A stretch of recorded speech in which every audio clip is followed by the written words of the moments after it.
Protecting the shield. Why the NFL needs to better prioritize player safety. Every Sunday, we cheer as NFL players put their bodies on the line. But what happens when the game ends and a lot of these injuries continue to linger after the game for weeks, months, and even for an entire year or for the rest of that player's career? The NFL is a multi-billion-dollar organization, but it has been slow to address one really critical issue, which is player safety. Today, I'm here to convince you that it's time for the league to prioritize both. The NFL must take meaningful steps to improve player safety and address a lot of these issues that are beginning to affect players more and more on a weekly basis. I think really the main point that I want to make is player safety is truly being ignored right now in the NFL. And I think it's something that has begun to be talked about more, but I still think there's a lot more that can be done.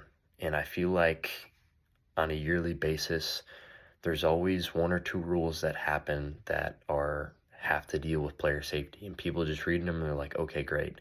The NFL has clearly been working on this. They've been trying to, put an end to, not having this sport be as violent as it needs to be. But I think really that's not the case. The flat out, the NFL profits from players' physical sacrifices without really providing adequate safety measures. A really big piece of evidence is CTE, which is chronic traumatic encephalopathy, and it's a major issue.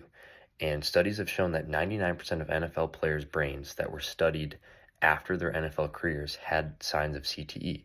Now, obviously, a lot of these players, it may never really affect them, but some, it can have, a drastic effect on them, after their career as it continues to kind of build in your brain and kind of get worse and worse as the years goes on.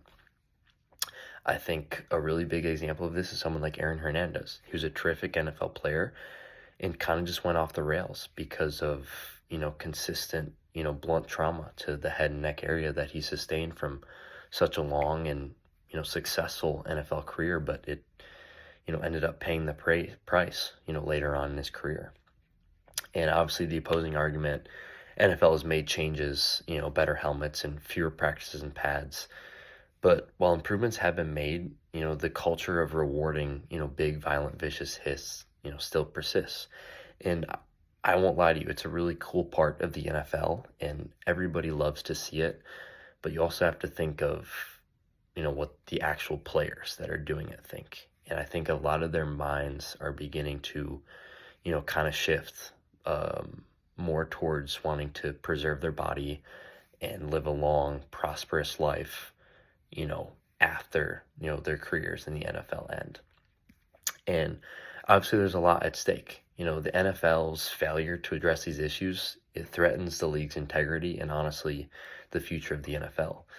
I think you're beginning to see more players, reach out and public pressure beginning to grow with many fans, wanting answers and calling for, reforms. And I think financially ignoring these issues risks alienating fans and, players alike. And, I think a perfect example is, the 2020 protests, that was over racial inequality, and it showed how players' voices can't be ignored. They're powerful and you need to listen to these players because ultimately they're the ones that are making, the money for these teams and, the organization as a whole. And, the NFL has an obligation to protect its players and ensure fairness, but, without action, it risks losing its most valuable asset, which is the players themselves. And, I kind of just want to, show you here, this is pretty much what a standard, NFL helmet looks like.